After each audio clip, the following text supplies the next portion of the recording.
New Zealand दौरे के साथ ही प्रधानमंत्री मोदी का 3 देशों का दौरा पूरा हो चुका है। न्यूजीलैंड के ऑकलैंड में पीएम मोदी का ऐसा शानदार स्वागत हुआ कि वो तस्वीरें किसी भी भारतीय को गर्व से भर देंगी, उनका दिल जीत लेंगी। लेकिन बात सिर्फ ब्लॉकबस्टर इवेंट की नहीं है, बल्कि दोनों देशों के बीच बिजनेस से लेकर सुरक्षा तक के मुद्दों पर जो साझेदारी बनी है, वो हिंद प्रशांत में उभरते भारत की तस्वीर भी है।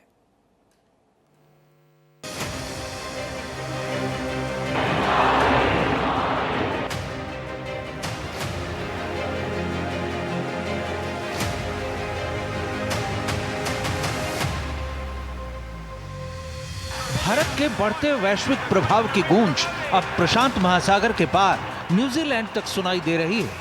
प्रधानमंत्री नरेंद्र मोदी का न्यूजीलैंड दौरा सिर्फ एक डिप्लोमेटिक यात्रा नहीं, बल्कि दोनों देशों के रिश्तों में एक नया मील का पत्थर साबित हुआ है। इस दौरान ऐसे ऐतिहासिक समझौते हुए हैं जिन्होंने व्यापार से लेकर तकनीक तक दोनों देशों की किस्मत बदल दी है और भविष्य के लिए एक शानदार रोड मैप भी तैयार हुआ है। रक्षा और सुरक्षा में हमारा बढ़ता सहयोग हमारे गहरे स्ट्रेटेजिक ट्रस्ट का प्रतीक है। पिछले वर्ष किए गए डिफेंस कोऑपरेशन एग्रीमेंट से हमारे सहयोग का मजबूत ढांचा तैयार हुआ है। आज हमने इंडो पैसिफिक में मैरीटाइम कोऑपरेशन के लिए एक फ्रेमवर्क पर सहमति बनाई है।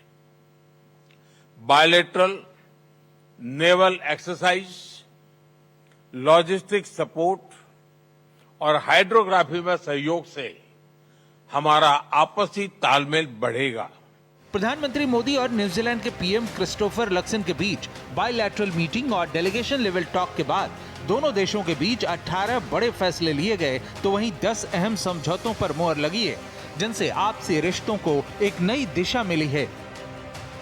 दोनों देशों ने रोड मैप टू 2030 के तहत वर्ष 2030 तक आपसी द्विपक्षीय व्यापार को दोगुना कर लगभग 35,000 करोड़ तक पहुंचाने का संकल्प लिया है। हाल ही में हुए ऐतिहासिक मुक्त व्यापार समझौते को तेजी से लागू करने पर सहमति बनी है।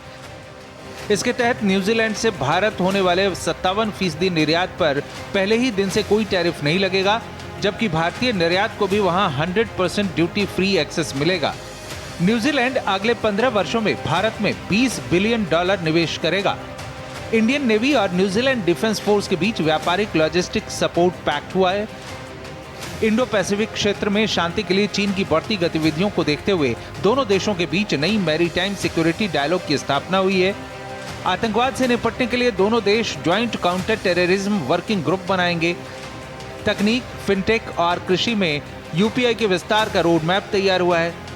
छात्रों और प्रोफेशनल्स के लिए 5,000 टेम्पररी एम्प्लॉयमेंट वीजा और 1,000 वर्किंग हॉलिडे वीजा का रास्ता साफ हुआ है। 2036 ओलंपिक खेलों की मेजबानी की तैयारियों में न्यूजीलैंड भारत को मदद करेगा। पीएम मोदी ने ऑकलैंड में न्यूजीलैंड पीएम क्रिस्टोफर लक्सन के साथ एक स्पोर्ट्स इवेंट में भी हिस्सा लिया। न्यूजीलैंड के पीएम क्रिस्टोफर लक्सन ने भविष्य के भारत को लेकर एक बड़ा बयान देते हुए कहा कि 21वीं सदी को आकार देने में भारत की भूमिका दुनिया में सबसे अहम होगी। तो पीएम मोदी ने कहा, आज का भारत दुनिया को विकास के नए मॉडल दे रहा है। The 21st century will be shaped by India, and New Zealand wants to help build that future with you.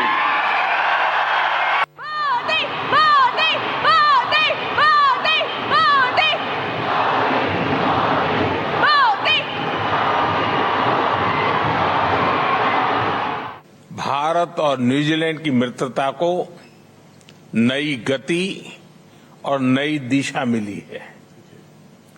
आज 40 वर्षों के बाद भारतीय प्रधानमंत्री की न्यूजीलैंड यात्रा हो रही है और मैं हमेशा कहता हूं कि बहुत सारे अच्छे काम हैं जो मेरे पहले वाले लोग मेरे लिए छोड़ के गए हैं, जो मैं पूरे कर रहा हूं। इसके बाद सबसे बड़ा और भव्य आयोजन ऑकलैंड में किया ओरा मोदी का महा उत्सव रहा, जहां मोदी मोदी के नारों से स्पार्क एरिना गूंज उठा। यहां मोदी ने भारत वंशियों के साथ संवाद किया, जहां मोदी ने कहा कि हमारे लिए देश की जनसंख्या नहीं बल्कि उनकी भावनाएं मायने रखती हैं। मोदी मोदी मोदी मोदी मोदी मोदी। हर युग में, हर दौर में भारत ने खुद को ट्रांसफॉर्म किया है और इसका कारण है हमारी सीखने की ललक। भारत सबसे सीखता है। हमारे लिए सामने वाले देश की जनसंख्या नहीं, जन कल्याण की भावना मायने रखती है।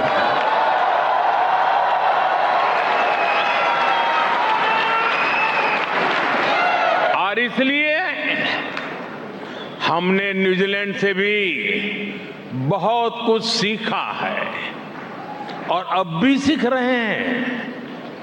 न्यूजीलैंड दुनिया का वो देश है जिसने सबसे पहले महिलाओं को वोटिंग का राइट दिया था। पहले इंडोनेशिया, फिर ऑस्ट्रेलिया और अब न्यूजीलैंड।